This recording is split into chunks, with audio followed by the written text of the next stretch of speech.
Good morning. How are you? I'm good. And you? Great. Thank you so much. Thanks for joining on time, before time, in fact. Thank you. Thank you. So we'll wait. Morning and happy Sunday. Happy Sunday. Happy Holi in advance. And in some areas, Holi is today. Yes. Yeah, that too. Happy Holi to all of you. Thank you. So let's wait for the professor. Yes. Thank you. Happy learning to everyone.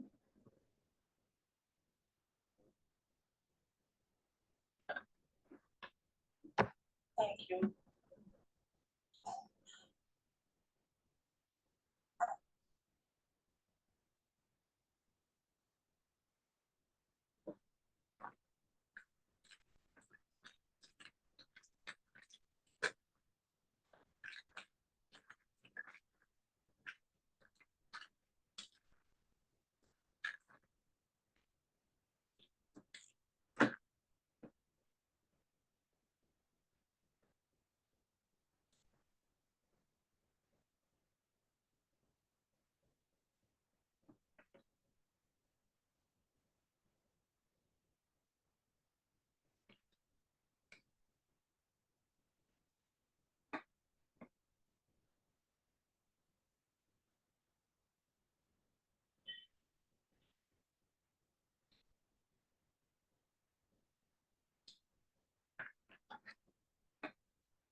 Happy morning to all of you. Happy Holi.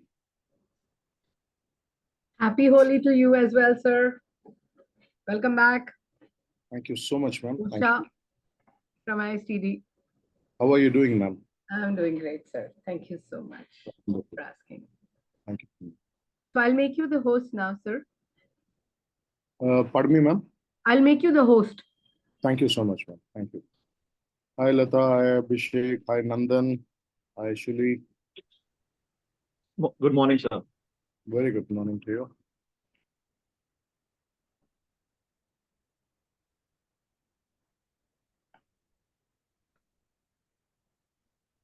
Sir, can you check if you can share your screen? I'll just do that. Just give me a moment. Thank you.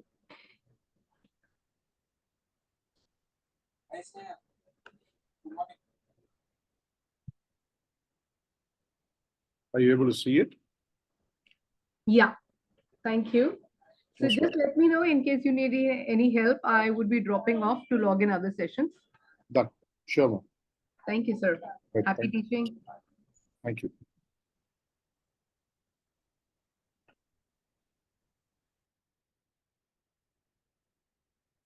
Hi, Ritesh. Happy Holi.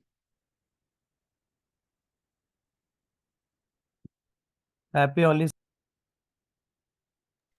Good morning, sir. Very good morning, Ritesh. So when are your celebrations starting, Ritesh, at home?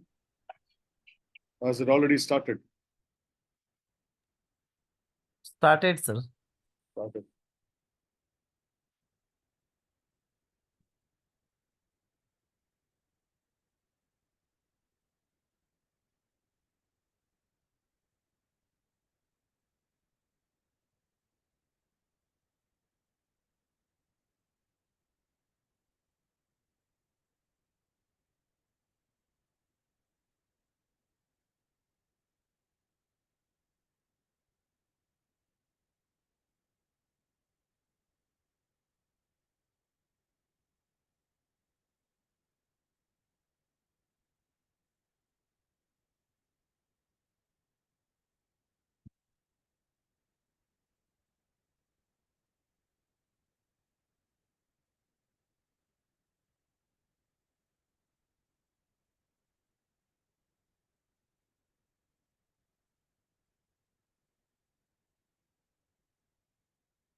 Good morning, sir.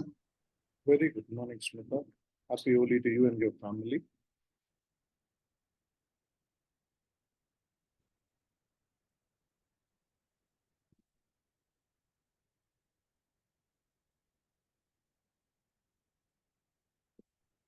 Good morning, sir. Very good morning, Lata. Happy Holi to you. Happy Holi, sir.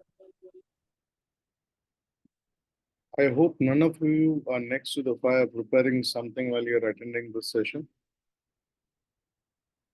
Sunday early morning, 10 o'clock. All of you have your household chores to finish, and I hope none of you are next to anything that is inflammable.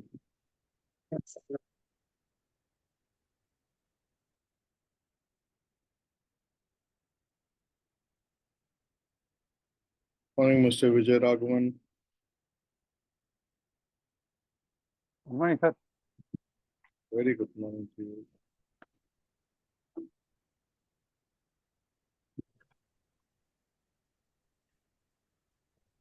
So, sir, how you are celebrating your Holi then? I am, I shouldn't say whether it's fortunate or unfortunate. I'm wearing a white shirt, as you see, so I am 100% sure of the fact that I'll not be colored in any format, since I'm pretty away from the celebrations in the city. I'm next to a plant where I've got to deliver a session tomorrow. I'm next to that place where in the surrounding it's an absolutely peaceful space. I went out for a walk and came back, and you see that I'm not colored. So I started with lighting the lamp, and then I did the tilak, and after that I'm on to the session with all of you. So let's celebrate virtual Holi. Let's see at least all the people. I'm wearing white. Let me see the rest of all of you. In fact, today being Holi, I don't want to see black boxes. I at least wish to see your face at least, and wish you all a happy Holi in person. Unless and until you're on a proxy call and you're celebrating Holi, and I'm the only one yelling at the top of my voice here. So the family started coming in. So, it's Holi weekend, extended weekend. Absolutely. And then, yeah, food and all those stuff going in. So that's how it's happening. So I live next to, so You that's live next to like, you ever heard about Bridge? The Bilkul? Bridge Bhumi, actually. Acha, Bridge Bhumi ke. Bridge is, sir, near to Mathura and Vrindavan. That is Bridge. Okay. So I am staying in Delhi NCR. So it's really nearby to my place. So the celebration is different here. They Absolutely. started before a week. Yeah, I know. Yeah. So that's how actually, Holi goes on. Absolutely. When we used to celebrate Holi, and since my father used to travel a lot, we traveled with him here since he was serving the armed forces. By the time it used to be the third or the fourth day, we used to be colored so different that most of the times our identity cards wouldn't work. The face wouldn't be recognized. You had all those colors mixed with oil and other things painted on you. So it Yes, was, sir. yeah. Even we used to go for exams. We were all black and silver, golden, and sitting and giving our exams. And teacher used to, see the identity card. Is it the same guy who is appearing for the exam, or it's a different one? Sometimes the other people have also appeared for the exam, by the way, I should tell you that. So it's the whole rainbow of a class. Absolutely. That's absolutely right. It's a whole rainbow of class. I'll try and keep it as light as the only color is. I can't assure you if the training program is going to be as heavy as the color when it is going to be taken off, since we have a very essential module today to be covered. I'm sorry I couldn't, come for the session the last week because of some emergency, and that's the reason I'm having two sessions today. Wishing you all once again a very happy Holi to all of you.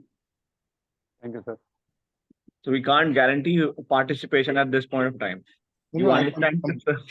I can completely agree with you. Festival week. I know. I can completely empathize with you as well.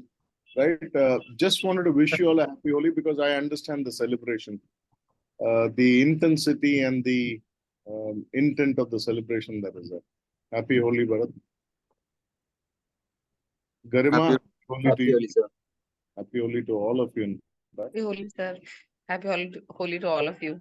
I'm happy to see you before you're colored, and I'll be happy to see you after you're colored as well. Happy Holi, Jay. Happy Holi to all of you.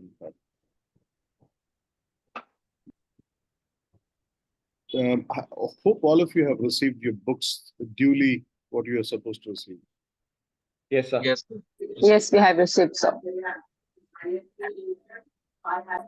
I'm going to cover a certain things that is not explicitly mentioned in the book, which could be of help to you.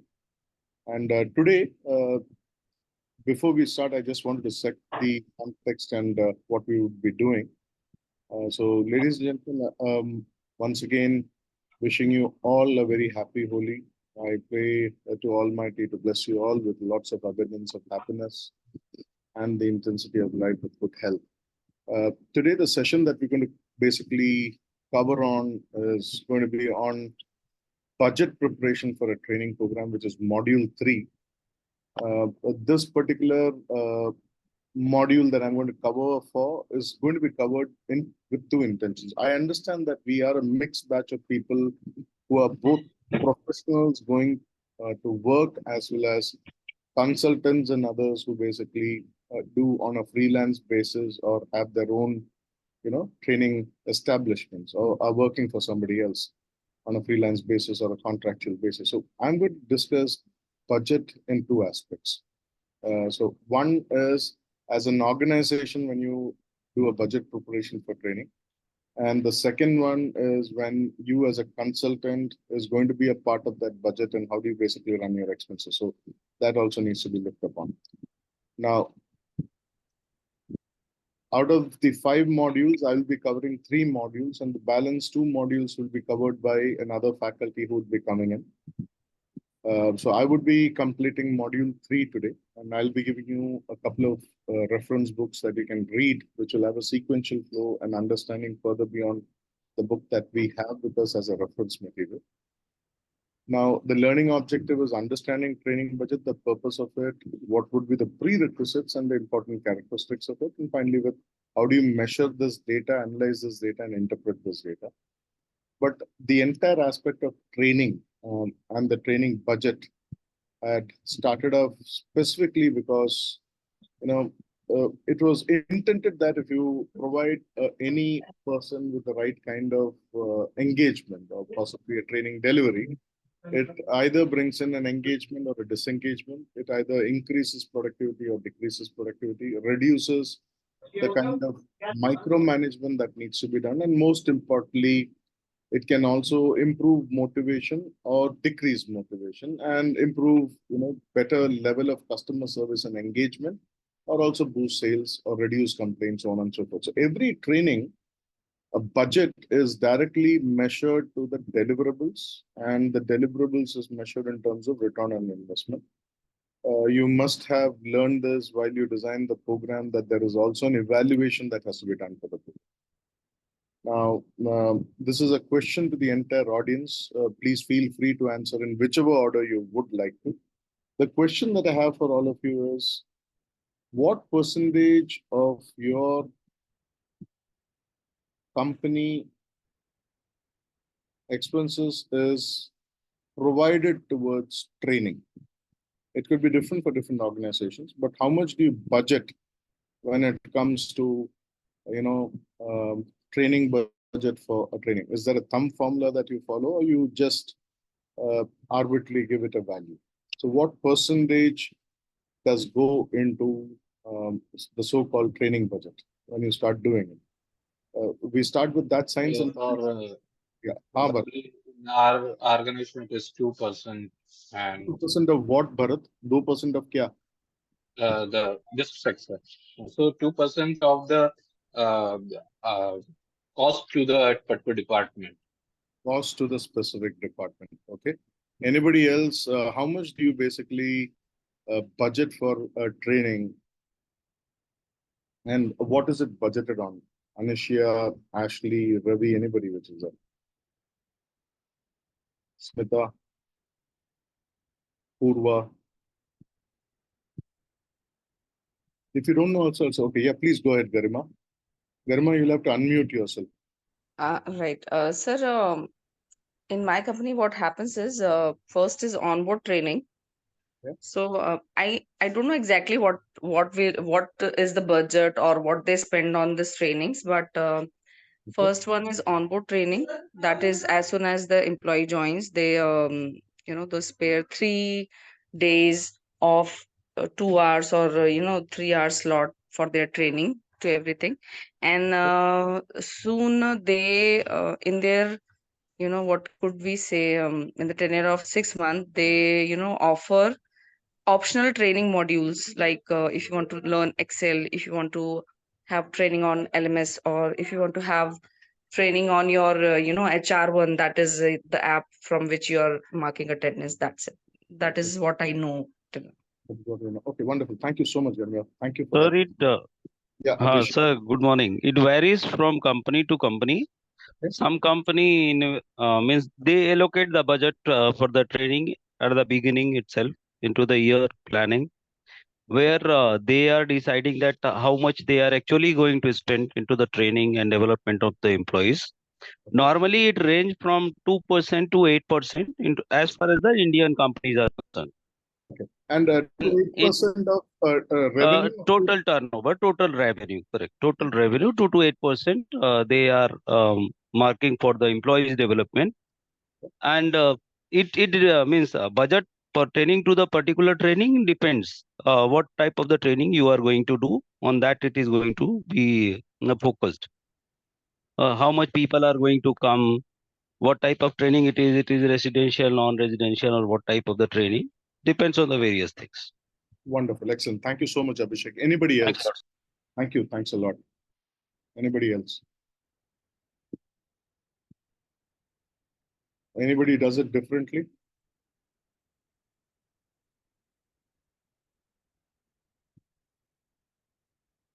Okay. Allow me to tell you this, that whenever you have a training expenses, right, depending upon the business model of a company and the kind of workforce that is there, that is on the payroll. For example, you could have people who are third-party payroll, you could have people who are on trainee payroll, you could have people on a permanent payroll, so on and so forth.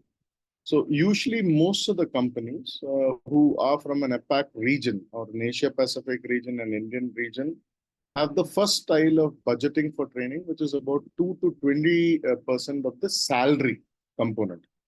2 to 20% of the salary component.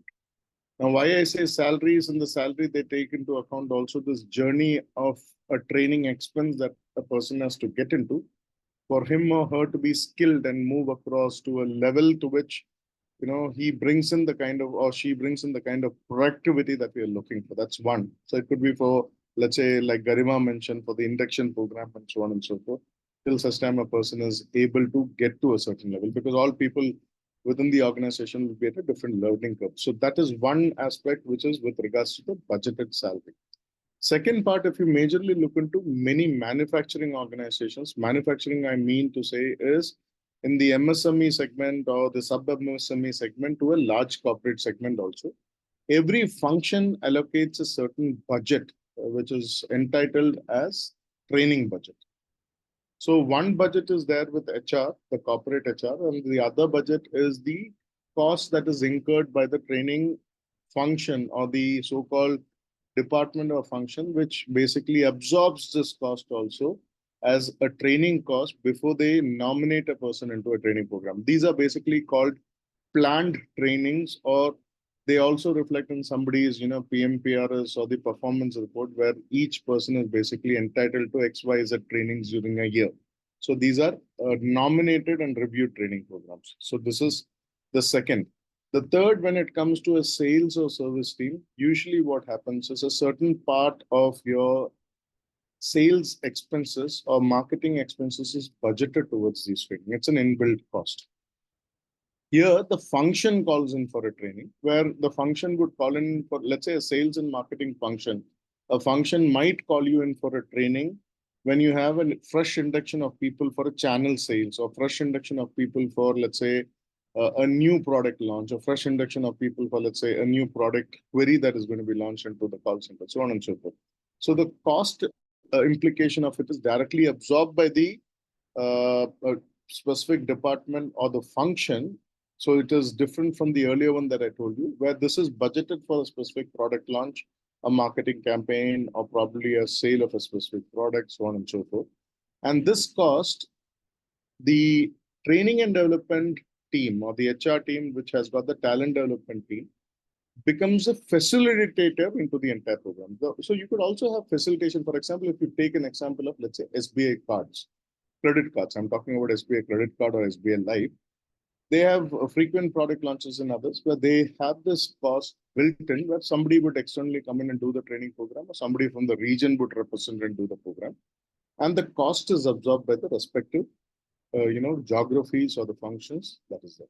So the first is where it is a part of the salary. The second is when it is budgeted as a part of the function. Third is when individual departments have new things, they do this. The fourth category is very, very critically to be understood, where the organization is top-down driven. Let's say, for instance, you want to run a customer centricity or a customer experience or an engagement. It's a top-down approach. The entire cost of the program is completely, budgeted in for everybody across the organization to go through. So here, the top management, who are the stakeholders, take into account lots of, expenses that has to take place, and hence an HR and a T&D team comes up with not only the preparation of the budget and other aspects, they also come up with the methodologies, the interventions, the training need assessment, so on and so forth.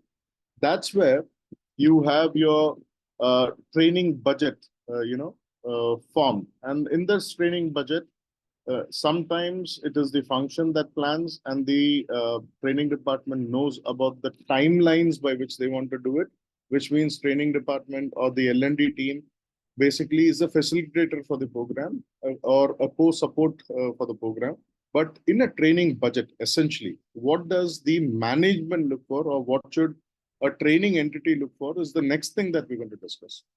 Now, what is a training budget? Anybody here, what is a training budget? Since I've given you specific background with regards to how people budget for training from different business models and other perspectives, there are others also which are there, but we are only discussing the four ones now.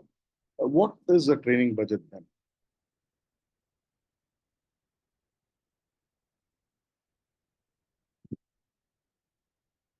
What is a training budget?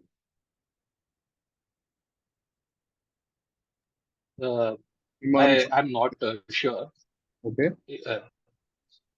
I'm not sure, but I'm just trying to give attempt on this. Okay. Probably it is a cost incurred in training the participant compared to the expected outcome of post-training. Okay. Okay. Wonderful. Thank you so much for that insight. Ravi, Ashley, anybody else? Garima? Sir, the Yeah. training budget. The Yeah. training budget is a estimate or Okay. guide to the training organizers that what amount or what expenditures Okay. of the money they are going to invest in the particular training program, where the material needed, where the everything cost to employees coming and going and everything is included in this. Okay. Kathy, please, Kathy, go ahead. So I think training budget is the amount of money that we normally keep aside for employee development, or which in turn helps us to improve either performance or the overall income that the organization is planning to, for the coming year. And definitely this includes whatever is the stationery, the trainer's fees, all that is secondary. But at the start of the year, we keep certain set of amount that you said that, either 2% or X amount, depending on the salaries, for the employees' development. Okay, fair enough. Thank you so much, Kathy. Ravi, please go ahead. Then I'll come to Smita. Please go ahead, Ravi. I think training budget is the budget which is allotted by the organization every year, like within a year. It includes like even the direct, indirect, all the costs, like from the starting of initiation to the let's say ending of the program, every type of training program. So time is in year, and the cost is like every cost. So it includes. So that is by understanding of time. Smita ji. Ma'am, you'll have to Yes, unmute. sir. Yes. Please go ahead. Probably a financial allocation of any organization wherein it can convert its goals into an ROI. Okay, wonderful, great. That's a good thought process. Yes, Ashley, go ahead. Yeah, what I would feel it is also the infrastructure. We plan for the whole training process as well as the infrastructure. Okay. So it's in totality the training budget. I would say means it starts from the initiation, the whole plan, and right up to the infrastructure what is there around. So it's a whole process in short. Whole process. Anybody else wants to add in? If I can then go on. Anybody else wants to add in? Kathy, Ravi, thank you so much. Ashley, thank you. Smita, thank you. Ravi, thank you. Garima, Nandan, anybody else wants to add in? Timothy, Sandeep, anybody else? Can I? See, Just to add here. Yeah, please go ahead. Please go ahead. Just to enhance the existing skill level of the employee. Okay. And then how they are how they are performing, right?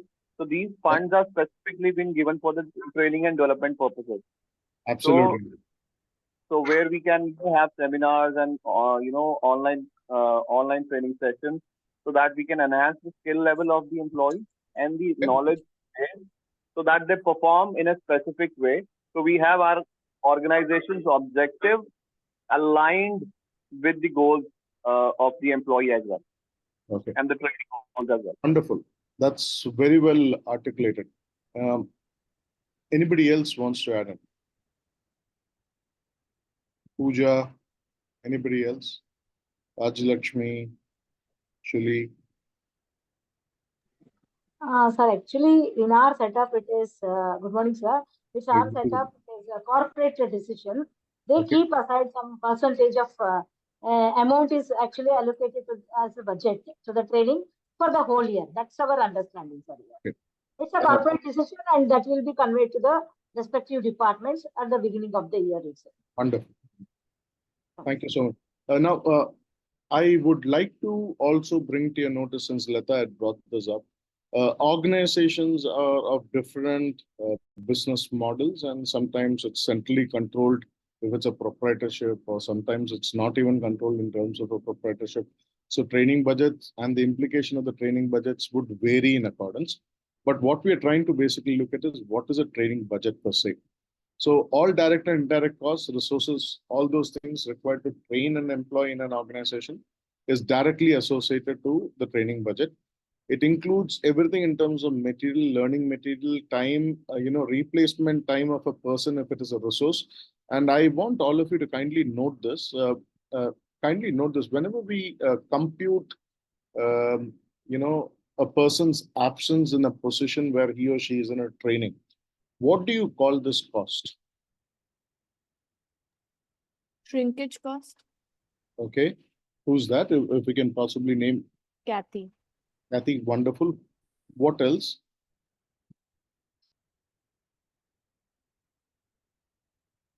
Let's say I put Kathy on my job and then I go for a training program. Kathy is managing it. I come back, I take over. The training team needs to account for all these things. Yes, sir. I think. Yeah, please go ahead. So, sir, your question is that can you please repeat your question? मैं एक और बात बताता हूँ आपको, हिंदी में भी पूछता हूँ। जुगल जी, मैं पूछना चाहता हूँ कि अगर आप एक इंसान को ट्रेनिंग के लिए भेजते हैं, जैसे कि मैं और कैथी एक टीम में है, and I go for the training program and Kathy takes over my responsibility. What sort of cost is this, and what would be the implication of it? How would you basically compute it into your training budget? This can be computed as an indirect cost. Okay. Will it be an indirect cost or a direct cost, Kathy? Will it be a cost for the resource person? Pardon me? Is it a cost for the resource person who is taking up the training? Is it a cost for the reserve person, is it? Resource person. See, when I'm entitled to a training program, which means my absence from work is also planned, correct? Yes. So when I budget this cost, what is this cost called? I want all of you to think. I know that, I'm sorry that we're doing a session on a Holi, but still. I think it's a cost that could be direct because it would directly impact the loss, or that's Would that be also called a opportunity cost in that case? yeah. Could be. Okay.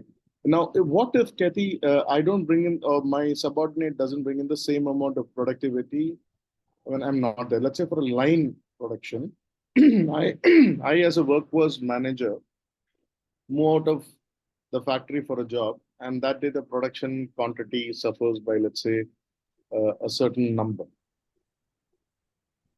I believe then it comes as a consequence cost. Okay. Now, the reason I'm asking you these questions is when you do an onboarding program, that's a part of the cycle where a person's, so-called job very clearly defines in terms of, the subject of absence when the person is going to be in a program. And thereby you're planning to improve the skill set levels, and the skill set levels is going to improve in order to show his productivity, like we mentioned before. Now, if the productivity is not considered, then it's a dead cost. Would you all agree to that? Yes, sir. Yes, Right? sir. Right? Yes, sir. If the productivity doesn't happen, and this person goes through an endless curve of learning, so self-nominated or so on and so forth, would you then agree to the fact that the entire program, which is basically budgeted for, the training team or the L&D team also needs to take into account the eventual cost of this person? No, sir, it should not be. Because if we start doing it like this, then there is no end to it. Suppose I train some person, he goes back to his place, Right. and then some other people learn from him. There is no Right. way to evaluate that. So if I am taking somebody out of training, okay, and some other person pitches in and the productivity is low, then it will become an endless game. We cannot do it. The person can be absent or by himself also. I think the only case we can take this cost is that when we remove some workmen, people who are unionized, and if we take them out for a training, and then there is overtime factor kicks in, especially if it is a 24-hour manning situations. Probably in that we can take that, but even then, it is very difficult to budget it as training, because then the entire organizational structure and the entire reporting needs to look into it, though it is an Absolutely. indirect cost. Though it's an indirect cost, correct?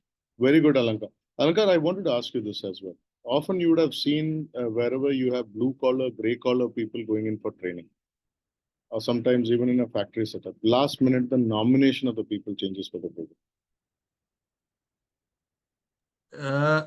Yes, when the blue collar people comes, the primary factor is that what blue collar is working as. Suppose he's working as a maintenance staff, and there are four people in the team. And the usual work is that if one person is absent, the other three share his workload. So obviously, in that situations, if another person is absent, then the nomination will turn off. He will not come. But if it is but if it is a 24-hour manning situation, then if he's out, then somebody else has to fill in his place. And even in that case, if somebody is taking a leave, now you become, instead of having 3.5 or 4 people manning a 24-hour shift, you become 2 people. So it is not feasible. So then again, usually it is a drop. Very rarely it happens in the blue collar worker that they are not released because their expertise is so important. Usually in blue collar, I have not seen to that extent that somebody is taken treated as such a precious treasure. Few people are there, then they are not released at all. We understand that there are few people in blue collar who are never released. It is very difficult to get them released. Okay. Now, you know the reason why I asked you this, Alankar. Often we plan for a training program where we hire an external consultant, bring him for the program. We look for about 25 to 30 participants for the program, and the program essence is A to be delivered, but the kind of participants we get is probably B, and the entire essence of program is not concluded as well, plus the number of participants are less. Where you have budgeted at the next cost for a training program, but the participants are not there, where you have a buffer value saying that should we run this program, should we not run this program based upon the nominations which is there. Now, why I called in for all these things is, while you plan your budget as well, there is a lot of sink cost also that has to be taken into account when you do the budgeting of the entire training program. And that's the reason I brought this topic up. Anybody has got a different perspective to this?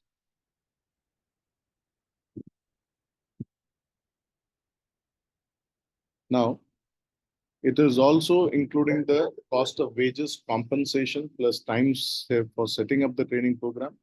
And the program that is set up with an objective to measure the results as well.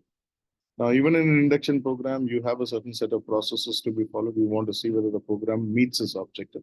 Every program here in the training budget has to meet its objective, can be measured or should be measured. Or some programs are done for the sake of just, awareness which is there. But today, even the awareness program is checked on if the people basically have a fair bit of understanding of it. Now, what are the 4 components now you feel should be a part of a training budget when we start preparing a training budget? What could be the 4 components?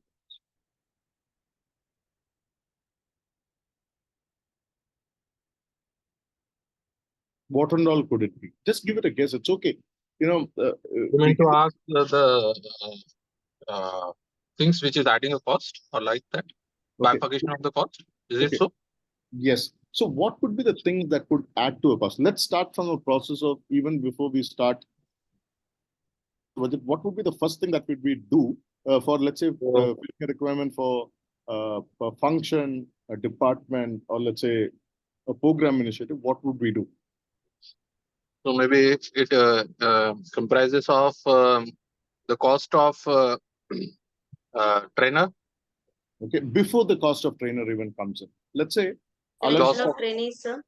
Cost of training. What else? Selection of trainings, trainees, I said. Okay, selection of training se bhi pehle aur kya aa sakta hai? So time used because the let's say trainee are the one who is front people and are responsible for productivity. Okay. So maybe the cost of that also can be calculated when they are absent from their work. Wonderful. Anybody else? What else could become a part of a training? Sir, ROI of the training. ROI of the training. Anybody else? Assessing the need and how much has to be first thought about. What is a training? What is required? Basically, the first step. What is required? First step. Excellent. So the first step that is required is the training need assessment. We start with the training need assessment. Anywhere a person or a resource or 2 resources, one is seeking the answer, other one is providing the answer. Both parties in the resource is also a part of the training budget. So training need assessment becomes very critical. You doing interviews, questionnaires, you creating something on your LMS or something on your poll state, and then you do it, you spend the time on analysis, everything becomes a part as a cost which goes into a training budget. That's point number 1. Point number 2 is laying out the training objective, which is specifically what is the ask which is there. So ask very specifically, I mean by the end objective that any function, a department, or a particular role of a programmers has to be, basically looked into to see whether the entire program hurts a success or not. The third thing is the training cost. And now training cost has got several components into it. We have seen the direct, indirect, and possibly the hidden components also that might come up as we go along. So that will be very critical. The last but not the least, as you mentioned, sir, return on investment. So one of you did mention the return on investment. Without doing this, there's no point in evaluating what you have spent. And hence, all these 4 parameters are usually considered. Do you feel that I've missed any parameter if you all feel that should be added in other than these 4 parameters?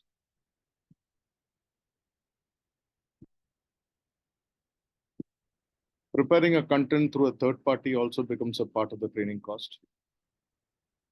Having an LMS done and the LMS deployment is also a part of the training cost. Probably the cost addition because of the absence of the learner from the job. So that has to be inbuilt into the training cost. Sir, Okay. assessment part. Absolutely, ma'am. Assessment has to come in. That's where the return on investment comes in.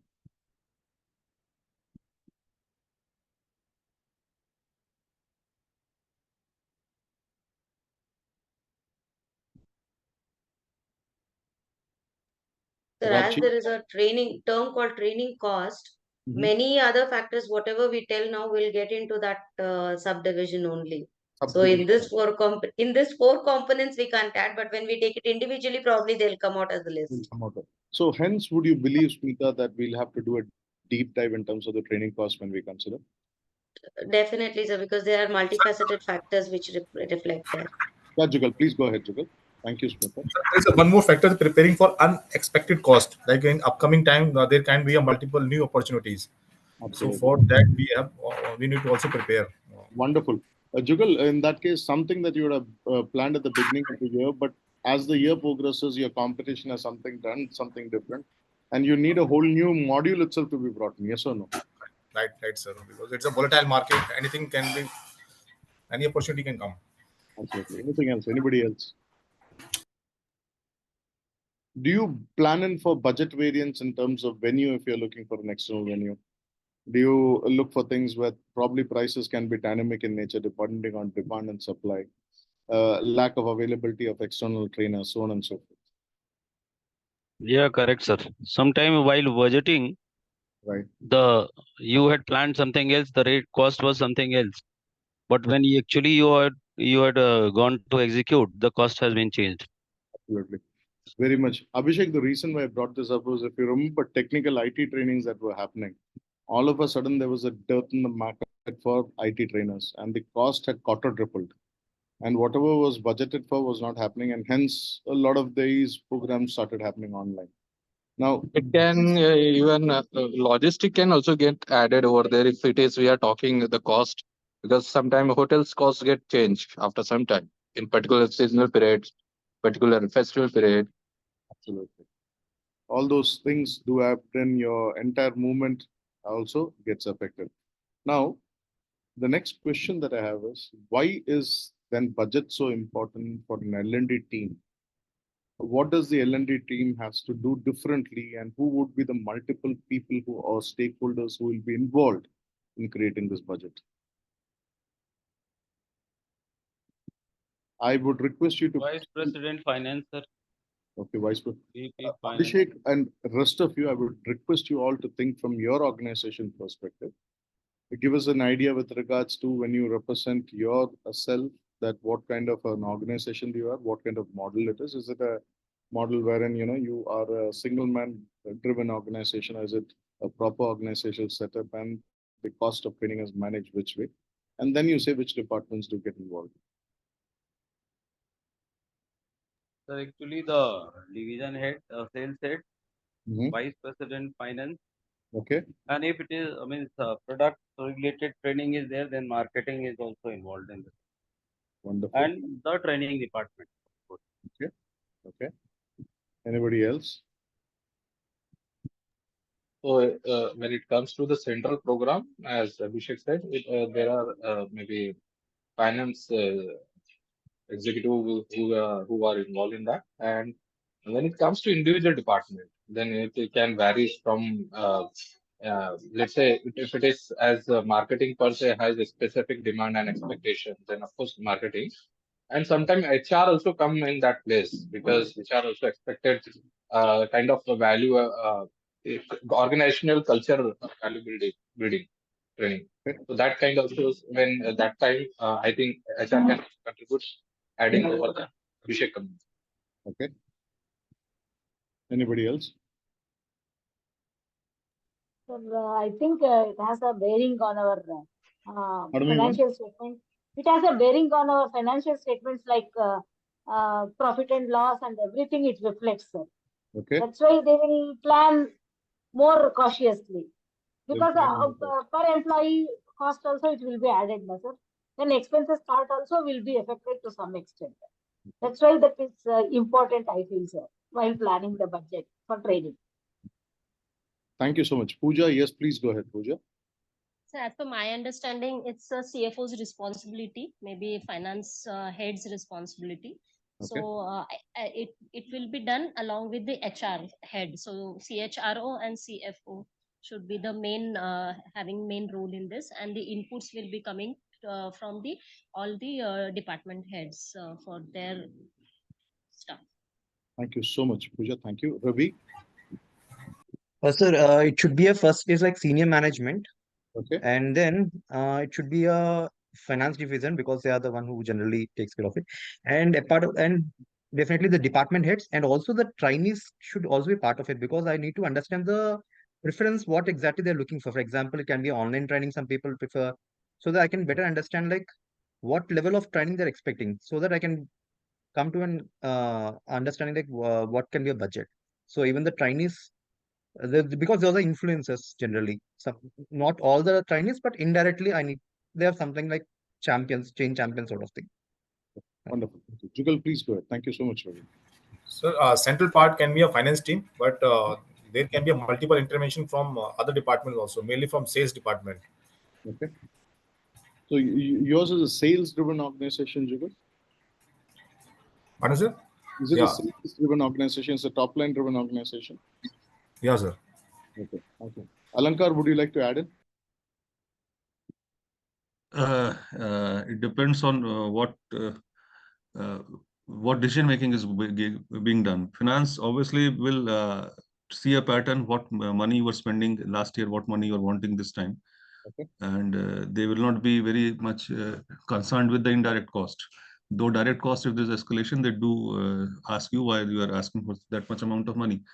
But I think principally HR has to make a case why the training budgets are required. If the requirement is higher, why the requirement is higher. If you do not train your people, they can leave. Then obviously you have got attrition cost. So you have to somehow balance that also. That to see, if I do not train my people, attrition costs are going to go up, and it is better to train my people. And obviously, if we are adopting a new technology, there is always an option of hiring fresh skills directly from the market, vis-a-vis what we are spending to train them up. So I think that should be one more parameter.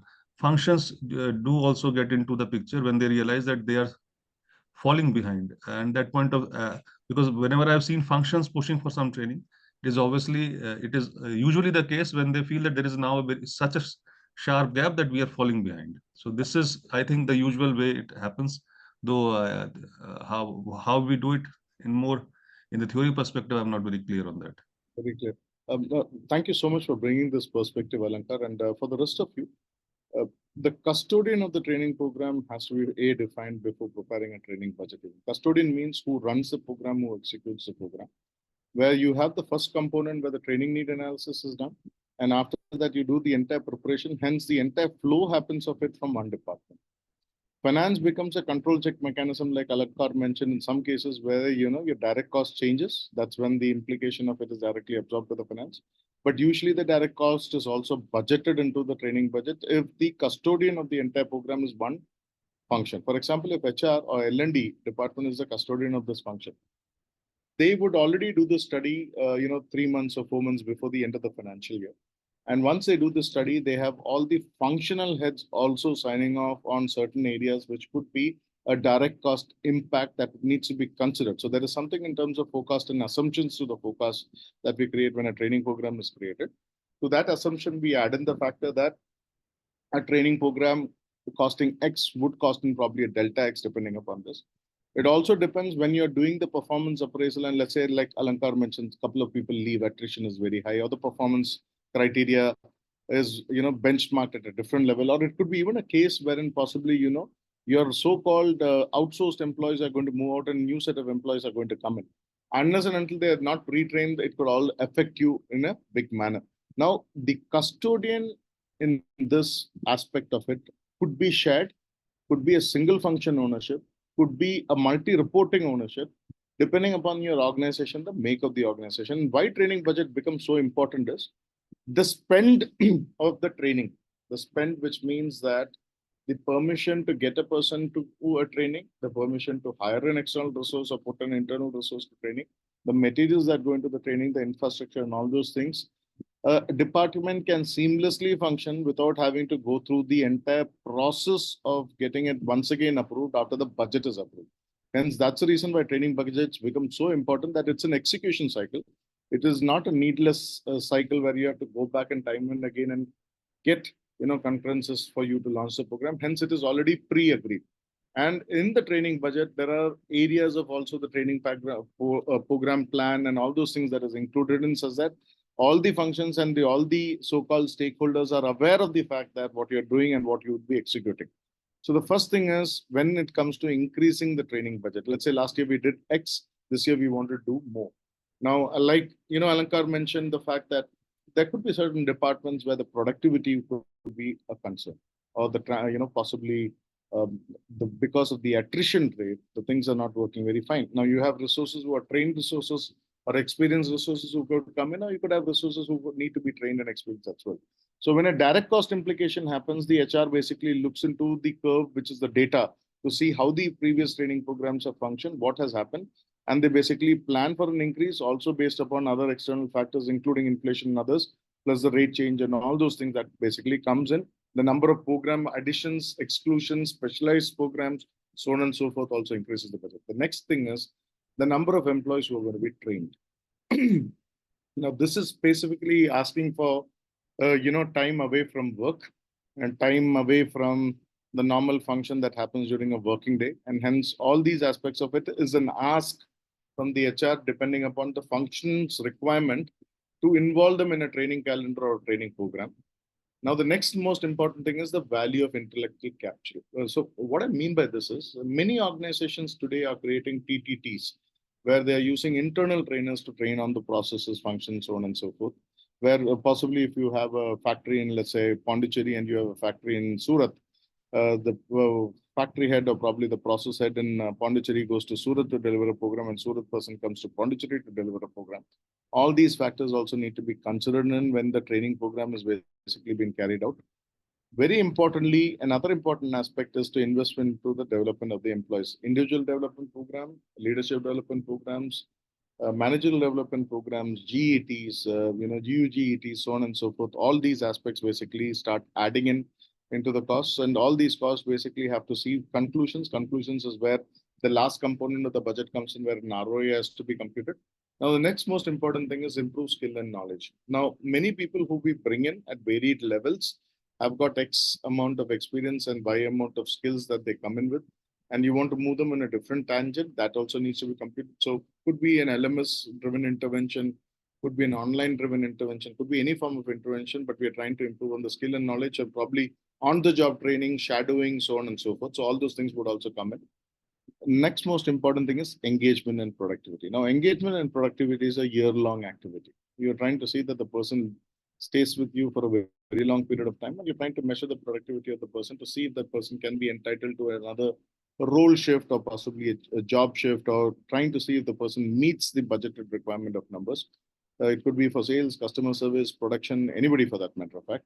And very, very critically, it would also reduce the employee turnover. So we are trying to create engagements where there's a buy-in from all the functions. So if the HR department wants to do an engagement program, and part spent is going to be done by the functions, where the functions are going to let go of these people during this particular period, because it is going to improve the employee satisfaction, it is going to improve the employee engagement. All those aspects also need to be considered into the training program, because it's not just the scheduled training program, it's also the employee engagement, Women's Day, so on and so forth, that needs to be included. Any queries on this? Or have you missed anything? Hence, improving customer service. When we call a customer-centric program, it's always in-out rather than out and in. Top-down process, which is there. It involves everybody in the process. Anything else that needs to be brought into a training budget that you feel?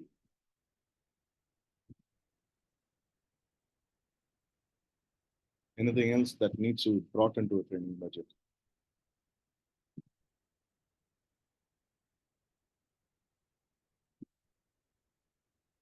Jigar, Shili, Himanshu. It seems all comprehensive list you have already covered. Everything is there. Okay. Rajalakshmi, Prachi, hi.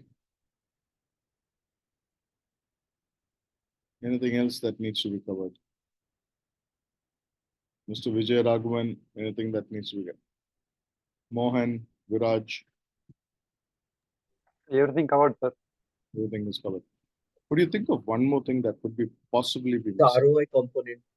Pardon What me? is the value addition?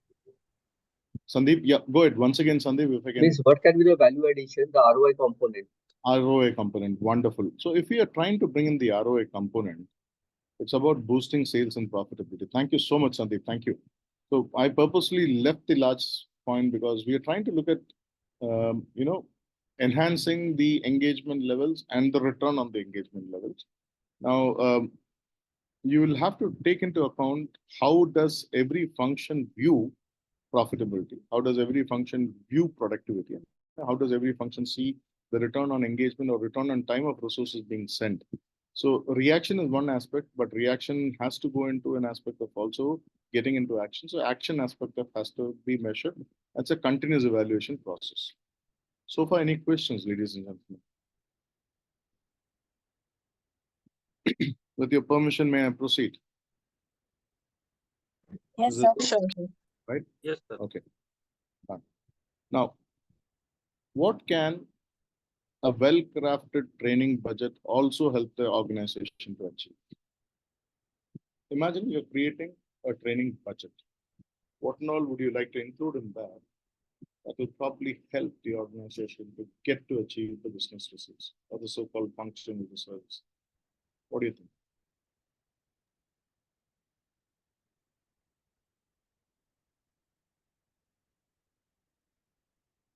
Anirban?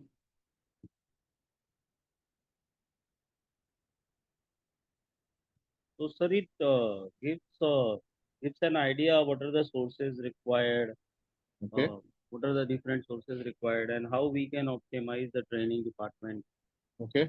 or leverage the training department well, so that we can achieve the organizational objectives. Okay. It may be maintaining the consistency in upgradation of the employees. Okay, So wonderful. That's great. Upgradation of the employee. Anybody else? Filling up that gap analysis, whatever has been done when we do the training need assessment. Okay, gap analysis. That's good, Smita. That's great. Anybody else? Employee retention, Employee retention. Wow. That's good. as well as employee development. Rachi, thank you so much. That's great. Happy Holi. Happy Holi, sir. Yes, I think if the training delivered well, you can ensure the motivated employee, you can ensure the well-equipped employee, you can ensure the better productivity from employee.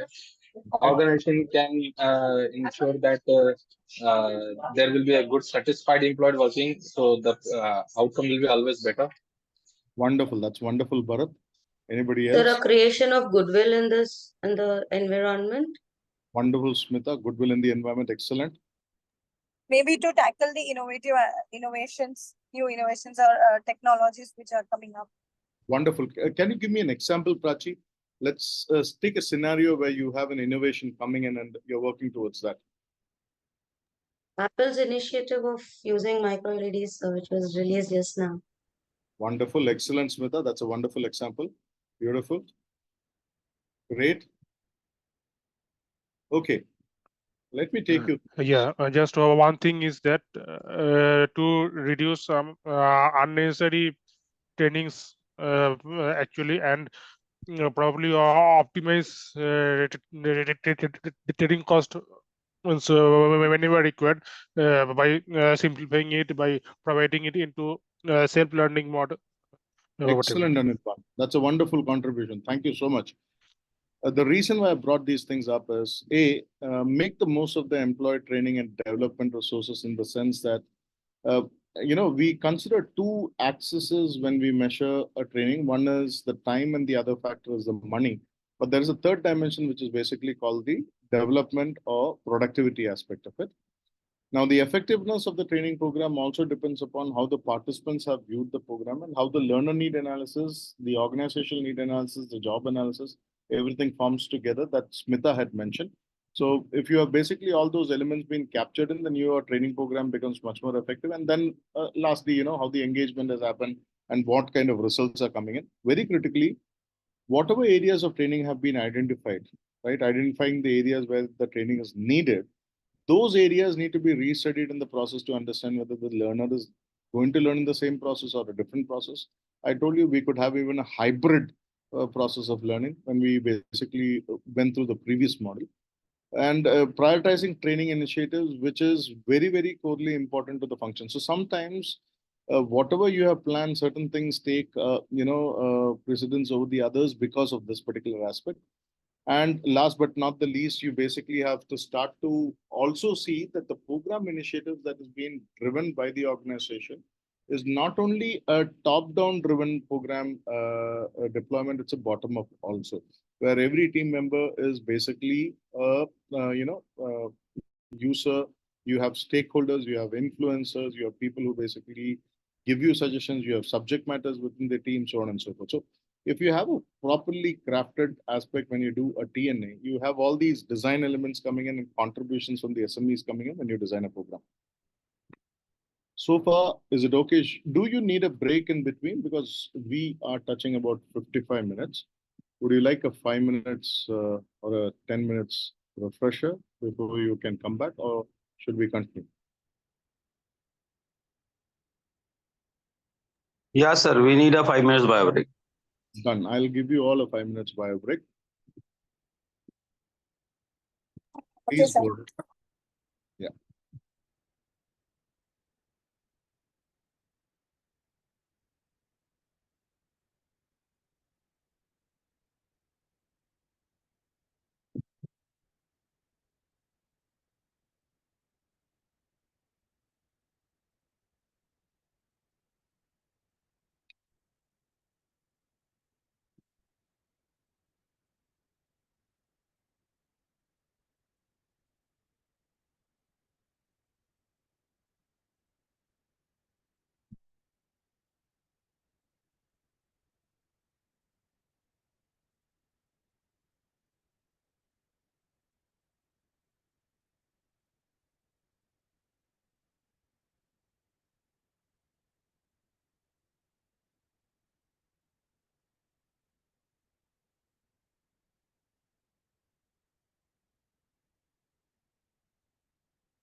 Excuse me, sir.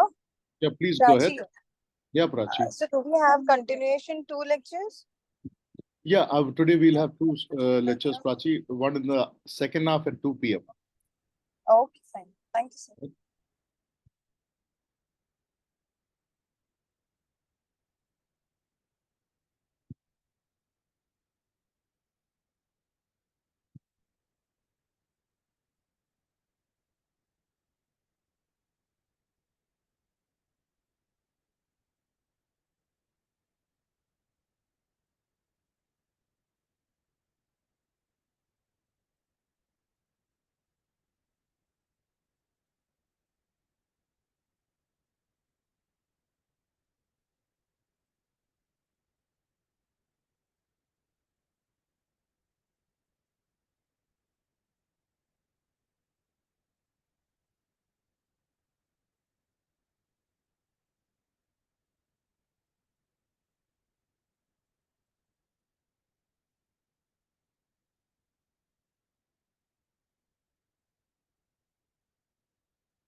Shall we, with your permission, start? Yes, sir. We are waiting. Good. Yes, sir, please. So we're going to get into preparing a budget, which is there. In order to create an effective, let's say, training budget, what and all would you do as steps? Probably logical sequence or so-called a dynamic, situation. What and all steps would you include? Just think over. Yeah, please go ahead. Yeah, so So So first plan step, and create the effective training. Please go ahead. Who's speaking? If you can just hold on for one to finish. Yeah, Bharat, go ahead. Can I? Yeah, Prachi, Yeah, go ahead. please go Otherwise, ahead. Bharat. Yeah, Prachi, go ahead. Please, Prachi, go ahead, please. Prachi, go ahead, please.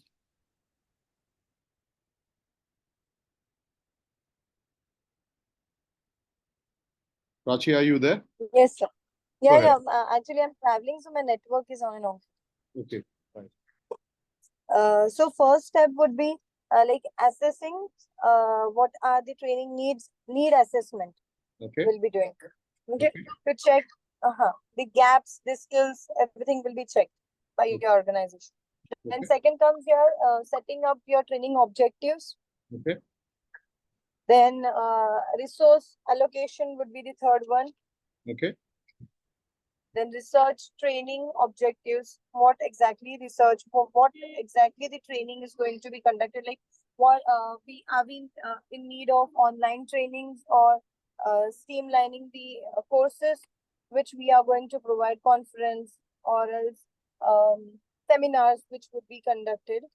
Okay. Then comes lastly developing a budget plan. Developing a budget plan. If- Wonderful. Okay. Yes, and then finally making adjustments if anything is up and down according to the budgets. Wonderful. Excellent. Thank you so much, Prachi. Bharat, and after that, Jugal. Thank you, Prachi. Thank you. Yeah, Bharat, go so ahead. yeah, in addition to that, maybe the logistic addition and maybe outcome post-assessment ROI measurement Okay. and requirement of technical or IT, let's say LMS, maybe the one cost of LMS, and yeah, these are all things maybe in addition to what Prachi has talked. Okay. Thank you, Bharat. Jugal, please go ahead, and then Ravi. So training need can be depend upon learners, but this should be aligned with the company goals. And Wonderful. after aligning company goals, we need to set the budget method, which is the best budget method that we can implement. Wonderful. Excellent. Ravi, thank you so much, Jugal. Ravi? Thank you, sir. Sir, the first thing, like as Jugal said, like it's aligned with the business goals, and then the training need analysis, assessment, and then it can be with the method of budget and method of training budget.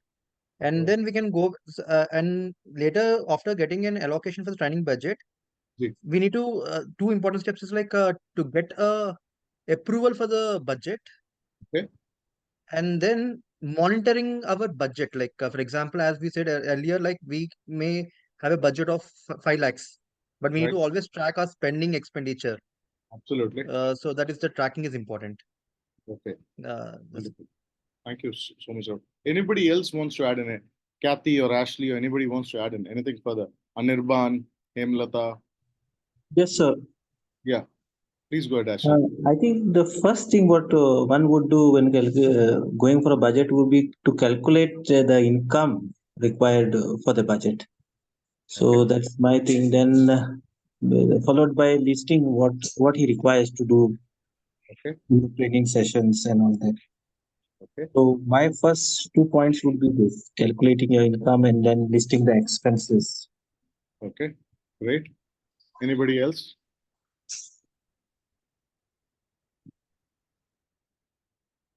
Sandeep, do you want to add in anything? Alankar, if you want to add in anything.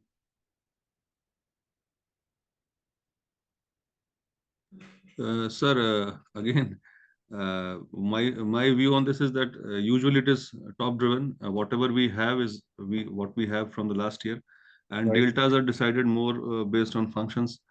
requirement, especially if this relates to functional requirement and technical requirements. Usually, or if there is some new things are getting implemented. Um, Based on the efficiency that we are getting out of a training plan, that usually is not the executive decision making. The executive decision making is different. They are more focused on what we are going to get out of it and whether we can release people to that extent. Absolutely. Hence, that's the reason I had mentioned the first aspect is aligning to with the company goal, where it's a top-down approach. A top-down approach wherein it's an absolute alignment as to what the senior management and the rest of the folks actually looking for or are looking for very critically. And this alignment is always a strategic in nature because every year, whatever you plan for is different from the previous financial year, is dynamic during the financial year, and hence most of it is top-down driven. Uh, Many organizations do empower the HRO, the CHRO, and the team to do things, but it's again in strategic alignment with the so-called star team that works together to create this. Very critically, you then do the identifying of training needs because this is what your vision is, and this is where you need to get. And then you need to do all those analysis, that is LNA, your TNA, your ONA, your JNA, your situational analysis, your productivity analysis, so on and so forth. So all those things go behind it. So you got to plan out time, and time and effort goes into basically create this. So this particular budget that is prepared 3 months in advance, or let's say 4 months in advance, not during the next year. So that becomes a very critical aspect. Another important aspect is estimating cost. Now, why this cost element is when you have a large geography and a large geography to cover, or you have multi-functions to cover, or multiple set of people to cover, or diverse subjects to cover, an estimate cost aspect takes a totally different dimension. Now, you have to look out for technical expertise within. You have to look for technical expertise of people who have basically provided you the entire, production line, or you'll have to look for even expertise from outside who are there to basically help you out in this. Now, the reason why this becomes very critical is usually the estimated cost that you bring into account would vary depending upon the demand, supply, plus what is the new requirement, what's the new order. Very importantly, setting a budgeting method is very clear. You'll have to get into an agreement how you want to present this and create this budget. It becomes very, very critical. And above that, allocation of funds that has to come in, which department, which function, or is it a centralized, pool of fund that is going to be used for it, has to be studied. Now, when we talk about finance getting involved, finance is basically the custodian of the entire budget cycle where they sit and see if everything is in line. They have to review, check, they have to prepare a variance analysis. So training budget also has a variance analysis in terms of what is done, what is to be done vis-a-vis, what is the opportunity cost, sunk cost, all those things come into place. So it becomes even more critical. So somebody has to be a custodian of these funds, and somebody has to evaluate these funds and understand whether these funds are in line with what the organizational expectation or alignment with the goal is. Very, very importantly, if you basically take into account prepared for unexpected costs. What I mean by prepared for unexpected cost is often training programs that have to be completed in a year doesn't get completed or doesn't get effectively completed, as many of us know. The reason why it doesn't get effectively completed is the number of cycles that we have planned and budgeted for in the training need analysis effectively doesn't take place, the contribution doesn't happen. And unless and until it is not top-down driven, and other people do not have a buy-in, the business doesn't take it very seriously. And because of this, resources, materials, list of all those things have to be taken into account. Now, when we are talking about resources are plenty. It is just not the resource facilitator. It is just not the resource. It's resources all across that has to come in and be able to do so. And when you do this, it's a time driven. So you calculate the ROI, you calculate using different evaluation tools, review and adjust, which you have already mentioned. So review and adjust comes at the end because you'll have to continuously show progress. Now, every time it's a top-down driven approach in a planned budget. You need to go under review every month, or you need to project whatever is there every month and probably get reviewed every quarter. Or it could be also the case where you're reviewed by your top CHRO and CHRO gets reviewed by somebody else within the organization. So all these are bound to happen. Now, if you look at this slide, do you essentially feel all of it that you had actually looked for or thought about is covered? Is there any element that is missed out? Please have a look at the slide and please check if all the things that you were looking for in terms of listing is being covered. Is there anything missed out?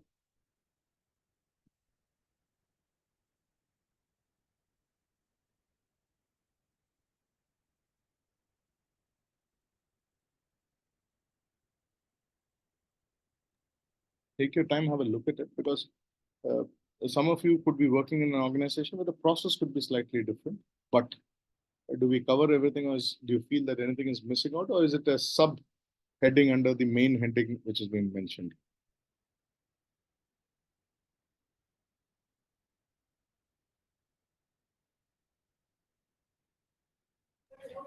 I think that everything is covered. All Everything is points. covered. Yeah, just one thing I want to add, like set a budget method under that. Like, so if we consider the fixed budget Okay.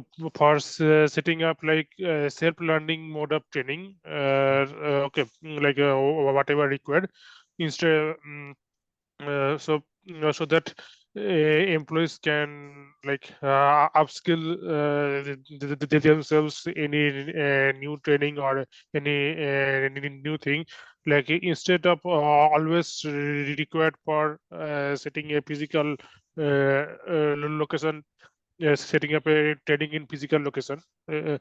Okay, so like spending maximum budget in self learning and okay, and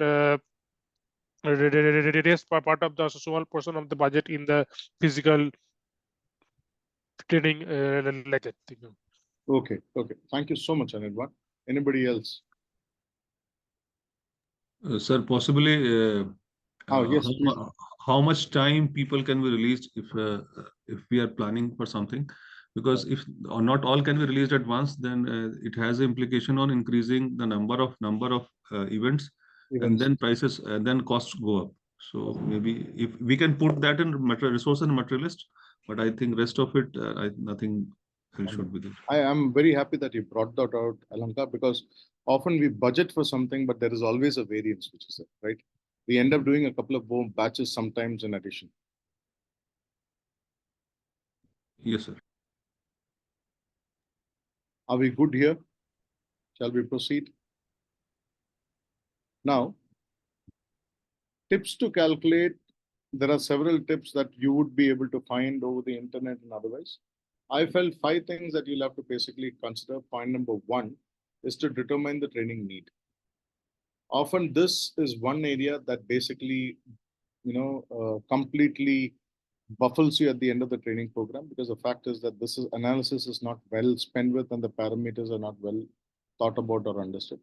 The second most important aspect is considering different budgets. Like Anirban mentioned the fact of a fixed budget, right? We'll be understanding the other different forms of budget during the second half of the training program today between 2 to 3:30. So we'll do that. The third important thing is factor in all sorts of cost. So if you have all sorts of costs, please factor in that. If you have a trend which is there where people don't attend training programs as they basically promise to attend, then you can basically also buffer in for additional extra sessions that has to be taken into consideration. Be realistic about your budget. This is one area that you have to be absolutely realistic about. Some people want to have a bigger this thing such that they can negotiate and reduce on it, but some others want it to be basically very shrunk up to show that they're showing a saving. The objective is not saving. The objective is not to get a bigger budget approval. The objective is to show a return on investment for whatever is being done in terms of expenses. And last but the least, when you basically do such kind of a training calculation, you also need to take in a buy-in from the leadership. We saw in the previous slide, aligned to the company goals, buy-in has to happen from the stakeholders. Whenever we do a training need analysis, training delivery, content production, everything needs a stakeholder sign-off. And the reason why I have a stakeholder sign-off is anywhere if the thing doesn't go as per plan and the cost incurred is a little more higher, often the senior management or the CFO, as you mentioned in the organization, budgets or buffers for this as a variance. So there is a variance report that's pulled out. We'll also study what is a variance report which is there as we proceed further during the afternoon. And with that, we'll conclude this particular space which is there about budget preparation. I would also, in the second half of today, suggest you 2 books that you could possibly read in the Indian context that I'll be giving you today in the after. I'll try to see if I get a PDF copy. I'll give it to you in the second half of the session. I'll put it into the chat and you can download it from there. But otherwise, I'll give you the link from where you can go on and read. The reason why I'm giving you this is these are perspectives of about 100 or 150 top L&D professionals who have viewed training budget very differently over a span of 35 years and have gone through the process of evolution in these 35 years. So I thought that this would be of value add to all of you, so you could read that as well. So far, are we good with the tips of calculating the training cost? And if we can proceed. Good. Thank you, Bharat. Yes. Thank you. Now, calculating the training cost, this is something that is, going to be at a micro level rather than being at a macro level. Now, I would like somebody to basically sit and put down all those components that you would like to consider when it comes to, having a training program done. And in the training program that you do, I want you to calculate what would be the so-called components of the training cost. I'm going to freeze the screen for the moment and let you some time for you to think the list of items that you'd like to put in a chronological order for you to confirm the fact that, okay, this is how I would like to do my training cost or budget for my training. So take about 5 minutes time and then try and find out what and all can we do, what are the things that are there, and we have an understanding with regards to it.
Okay, is anybody ready?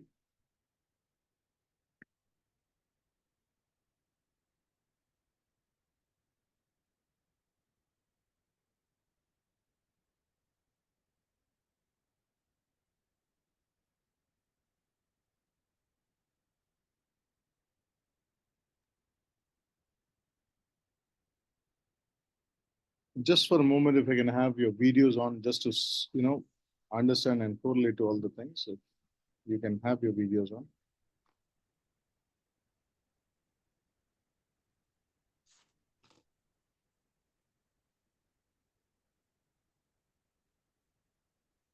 This is a very important area, since you have all the line items that you'll have to take into consideration, right? And that's the reason I'm requesting you all to keep it up. Often we find that the nth moment we add another line item to the entire budget, and then we find that we are not in line.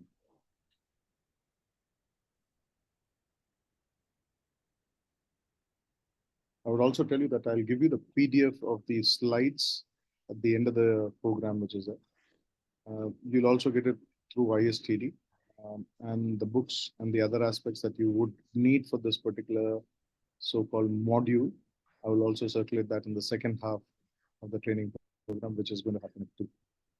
Even if you don't get it, I'll send that link to ISTD, and ISTD would send it across to you so that you can download.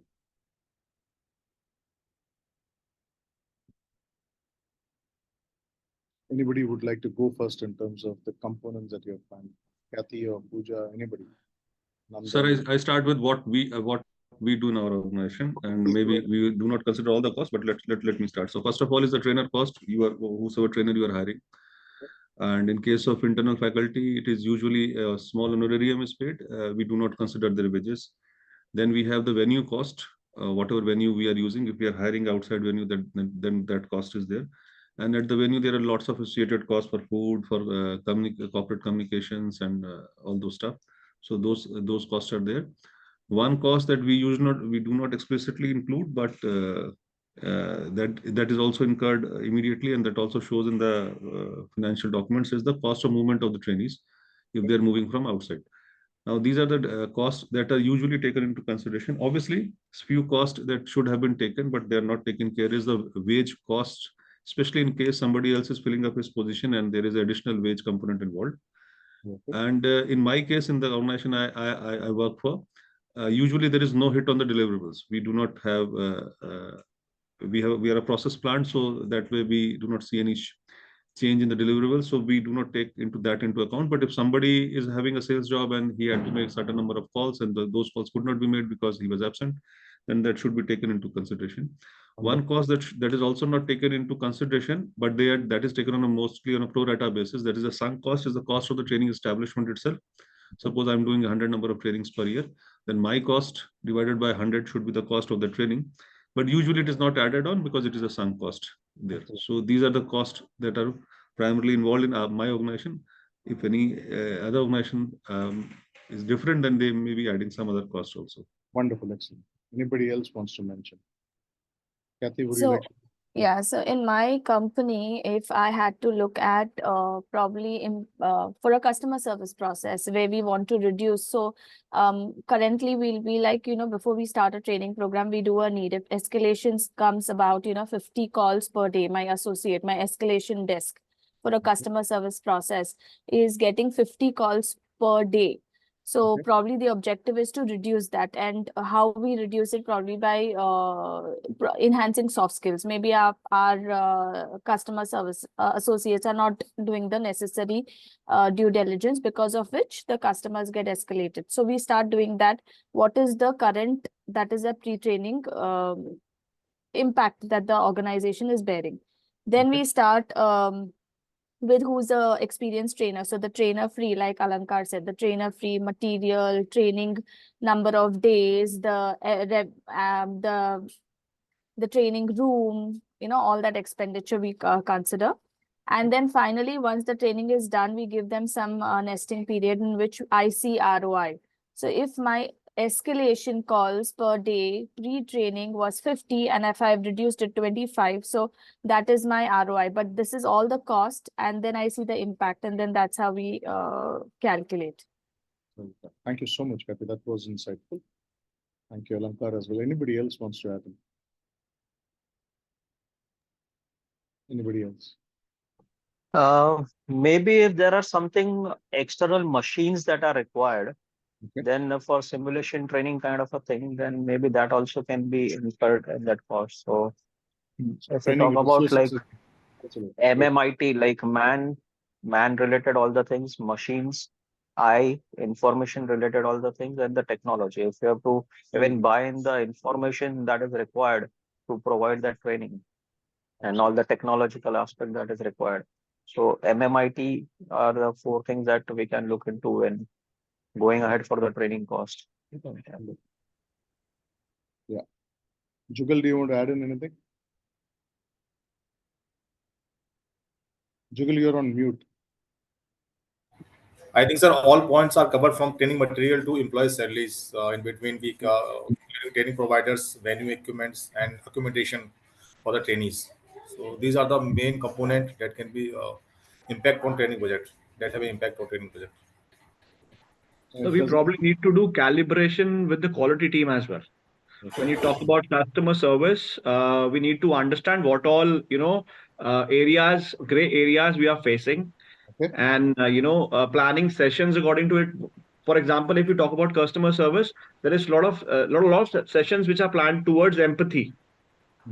When we talk about it, because these days when you talk about customer service, they don't have that empathizing way of concluding on the answers or the solutions that we have. And then obviously you need to understand what is the breakdown of the issue. probably it is empathy, or they are not cross selling. So if you are in a setup where you need to cross sell as well, sometimes when you talk about with a customer service setup where you need to cross sell as well, so what our man hours are wasted where we've not cross sell the product. Probably we can have session on these things as well, and then obviously calculating cost on these lines. Thank you. Anything else? I think many and majority of cost is already calculated. One thing which comes in my mind, when any new employee come into the organization, so he or she may be coming in place of some other employee, or maybe the someone employee who got elevated.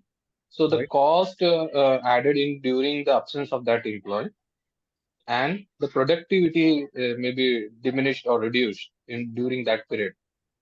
That can be considered. Secondly, initial skill and knowledge of that employee in handling the same situation. If it is not so effective, then what is the deterioration and maybe the cost in added to that? That can be also considered, because these things can help us to get in when we talk about ROI, which I already talked in the last session, that L3 is the one point where I able to arrive. But the L4, I think, while thinking on this parameter, these two things comes in my mind. Okay.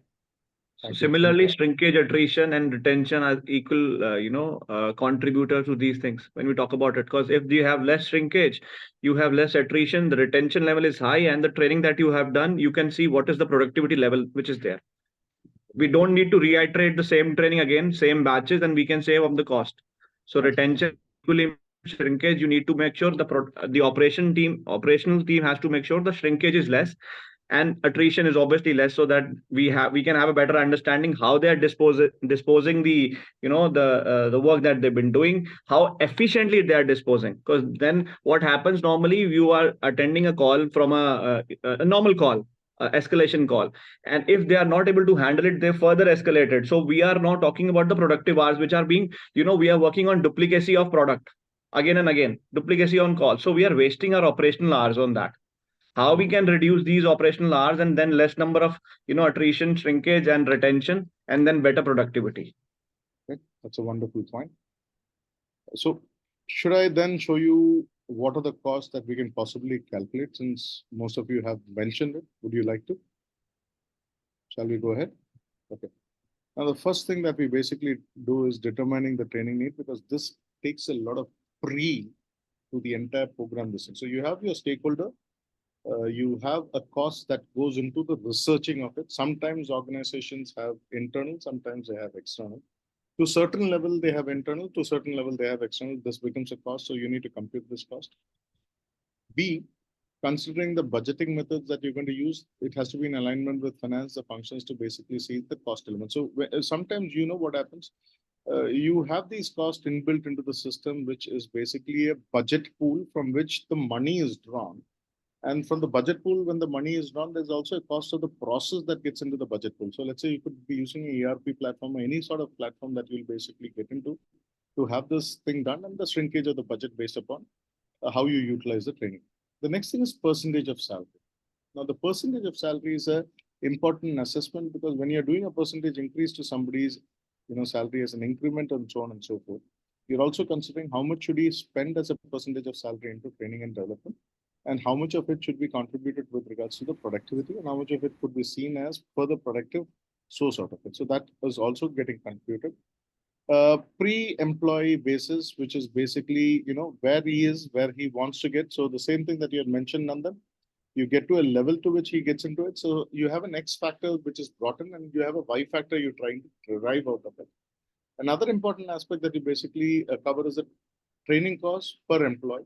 So what is the training cost per employee, depending upon the geographies or the locations that you move? All of a sudden, like Alankar mentioned, if somebody drops out of the training program, the number of batches improves, then those costs also need to be taken into account. This comes under variance costing or budgeting for anything which is beyond the planned budget, which is there. Another aspect is factor in all other costs associated with this. So let's say, for instance, a training program happens. The success of the training program doesn't happen because of the delivery of the training program not being effective, or the so-called disturbance of a training program because of XYZ reason. And hence those factors of cost also need to be done. Then training materials, equipments. The same thing Jigar had mentioned with regards to the equipment, which is that the entire equipment cost has been taken into consideration. Hiring, rehiring, using it, you bring in a welding machine, welding booth being put into place, third-party certification, all those things have to be basically be considered into a training program, which is there. The trainer's fees. Now, the trainer's fees, like Alankar mentioned, you have a cost which is there to an employee who's added on. Become a department, that department becomes a cost unless and until it shows returns. So you have subject matter experts who are technical experts, subject matter experts who are there in the soft skill, behavioral skill, leadership areas. Other than that, you have external parties also who are a part of the training. It has to be budgeted that for so many man hours, what will be the exact spend which is there in terms of a training fees. Very critically, traveling, lodging expenses, which is specifically to a certain amount. So you'll have to plan in accordance. Usually there is a variance in this because this is dynamic in nature and he was usually not planned unless and until the entire team that works together along with the admin and the so-called logistics team works it out in a manner in which the cost is in line with what has been planned for. Now, employee time, including replacement time. If a process is in place, then replacement time doesn't come in. But if a process is not also in place or the process is also in place, it is the time by which a person is willfully willing to get to that productivity level that you envisaged in a program also has to be accounted for. So that aspect also gets covered into it. Another important thing is all forms of overheads. All forms of overheads which is there needs to be considered. So all those overheads that you can basically think of needs to bring in. Being realistic about the budget, which means that, let's say, for instance, for the material hire, for the functioning of the venue, for all those things, you had a realistic figure of, let's say, X. You got to compute in a variance when you do this budget. Taking into account, based upon the previous instances, what are the things that could possibly go good or not go good. Negotiating with vendors. Now, you've got a lot of material, stationery, printing, all those things that go into a vendor. And you usually try to plan out to have a X cost to it. X cost usually doesn't come to you at X cost. It comes at X plus some amount of variance. Hence, you negotiate with the vendors to get that cost. So there's a negotiation time and a negotiation cost also involved in this particular aspect of getting things done. This could also include vendors. It could also include, having your other areas being fixed. The next aspect of is taking advantage of the free and low cost resources. Why? A budget can immediately shrink if you have a course. Let's say, for instance, I'm a vendor who produces an LMS platform and a couple of beginners, soft skills and other courses like, Nandan, you mentioned, gets covered in this as a prerequisite for a person to come into a program, right? So these costs can basically be reduced because it's a self-learning process. And in the process, you bring in a resource only who is able to basically sustain in that. So like Katie mentioned, the fact if she has got certain soft skill concerns, and these are concerns because some of it has to be also done by the participant. She doesn't have to inbuild this cost into her training cost, but can be also built into a process where an individual is responsible to give the overlay and the budget impact doesn't happen on Kathy's so-called training budget. So that also can be taken into account. Very, very critically, partner with organizations. So let's say, for instance, you have various B schools or various institutions or training houses or academies or so-called institutions of worth. You have a basic understanding and an MOU with them for them to have a certain set of KPIs and parameters in terms of deliverables, whereby you reduce the aspect of dependence internally and go externally to the subject matter expert to get the signal. So there are several places where you do this and you get the kind of, returns that you're looking for. Another important thing is using the learning management system. Does it reduce a lot of cost? Yes, it does reduce a cost of cost. Depending upon where your organization is, how you can bring in this cost efficiency, which is there, depending upon what modules can be loaded into it, whether you want to bring in a learning management system, launch it on its own, or you want to just subscribe to it, all of this can be decided. Like, several organizations go to different academies for learning management system instead of having their own, and they just co-branded along with them. Even on LinkedIn, you can do on so on and so forth, or planned courses that you want to complete.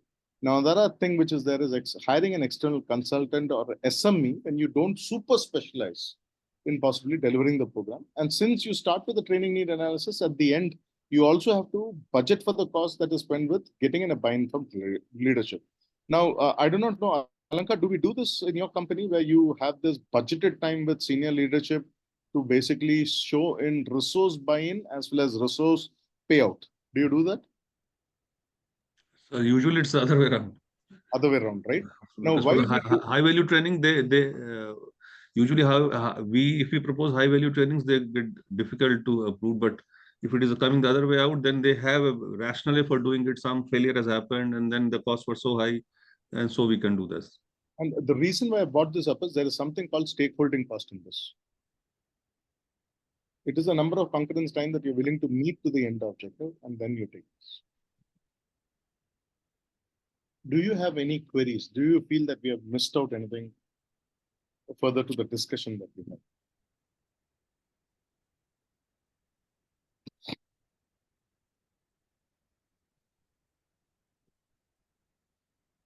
Now, I would request you to pay some attention when you prepare this budget, because the finance department or the so-called financing function would demand the next in terms of a logic. You got to take into control all the costing elements, all the aspects of it when you go in for this consideration. So right from your training need analysis to your design, delivery component, your stakeholder involvement, everything is there in this. Sir, is there any example, just to interrupt you, sorry, sir. No, please Is there any example if we are in a mid-sized company and probably they ask you to, run the training and development department on your own, right, and you need to propose a complete, understanding of the spectrum. Right. How you gonna do it? How you gonna prepare the budget? Everything, and then understanding that from there coming from is very different. They don't have an understanding towards T&D. They just ask you that this is needs to be done. How you do it? Because when you talk about a training professional, he is not into graphic designing. He's not into animation. A lot of things which goes in a training role. Absolutely. And then ask for a budget and how you propose it. Probably I'm not that much aware about it. Probably if I can have a better breakdown on it, because that is something which is very complex for me at this point of time. Okay. How I should approach it and how I should deal with that kind of query. Thank you for bringing that up, Nandan, because I was expecting one of you to at least ask me this, because you work in varied size and shapes of organization, and you probably a thought process could be also different. So I've got something for you. Do you see this? We call it the line costing method, where we have every line item explained and put in detail as to why we do this. So there's a why analysis and what basically is required to be done. So what costing is there? So when you're especially dealing with proprietors or so-called people who are, people who just want to know where you're spending the money, you do line costing. You list out the entire cost. You show what is each one going to do, why an external resource is hired, why an external resource is put, and we put all these line items. There could be several more other line items. These are the line items that I could think of. There could be several other line items that we bring into play for explaining why have we considered this cost. And I want you to note this. Consideration of a cost has to bring an impact. The impact is return on investment, or return on engagement, or return on time. So any cost or line item when you add, let's say for instance, Keti is my in-house trainer, Alankar is my external trainer, and Smita is going to give us some kind of an assistant because she's a functional head. Now, when I'm involving all these people in, my stakeholder is going to ask, why do you have all these people involved in as a cost? You understand? Now, when Keti's main job is this, Alankar's main job is his core responsibility, where I'm hiring him for his specialization. And Smita, she's doing something which is her line work, and she's leaving that and coming into doing this. I'm taking away a certain amount of man hours from her into this. I have to show that line item into the cost. And if you don't do line item representation, Nandan and the rest of you, you'll not be able to show where you're expending. The question is not expending. The question is, what is the impact out of that expending? Because we are trying to get a buy-in on that. Do you understand this? Right, sir. Does this clear? Lot better, sir. I probably will have more questions. Sure. Because I actually was recently involved with someone. It's a legal kind of process they're into, and they are from lawyer background and all those legal background that they carry, and they ask you that to develop a training plan, or probably you are looking the sales and the training of the organization or the center that they've been running, and probably they don't have a single, they don't have a clue what they wanted. They just want the deliverables to be done. That's it. So the SLAs which we are looking forward to, or the KRAs we are looking forward to, we need to break it down. Okay. Because they don't have the understanding, but probably I need to have a better understanding what I am doing. Okay. So, Nandan, are you a freelancer? So post-COVID, yes, but right now I'm not, because I'm involved with with an LPO, legal process outsourcing. So Okay. they are into they have something like shareholders have their they have invested in shares where they get dividends. Okay. Probably if certain point of time, if they don't get their dividends, or they have shifted to a place, that goes to a body which government has recently, in 2016 was launched for all people to get their dividends from. मतलब वो उनसे वापस we can claim it. You can get it back, in fact. Yeah, so it's a huge amount which is there with them. Kuch 8 lakh crores kind of funding which is there with the government organization, and people are still not claiming it. So we call these people, the processes, and we tell them that probably you can claim it, but we are going to charge you a certain fees. Okay. So that's how the process is working. Okay. Now, just we don't have a T&D, right, sir? okay, just for the benefit of all of you, if you are a freelancer, you will also include in elements of cost. That could be possibly an add-on cost if you are extended by a day, so on and so on. Like you have a retainer agreement, you have all those things. You'll have to take into account those additional costs also. Let's say, for instance, mentoring. You believe that 4 mentoring sessions is good enough for a senior leadership person to get through, but the 4 mentoring sessions do not work. Let's say it becomes the 5th session or the 6th session. It's not because of your process inefficiency. It could be also because the other party in the process is not evolved as much.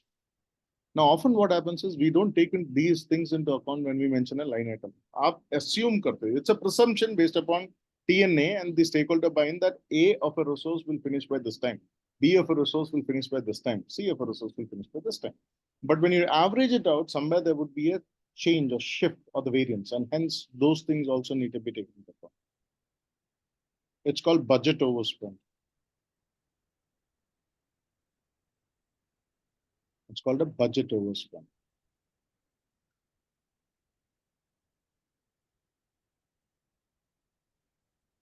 So what I'm going to do is I'm going to leave you all with this, and we will meet once again at 2 o'clock in the afternoon. I do not know how many, because all of you are celebrating Holi.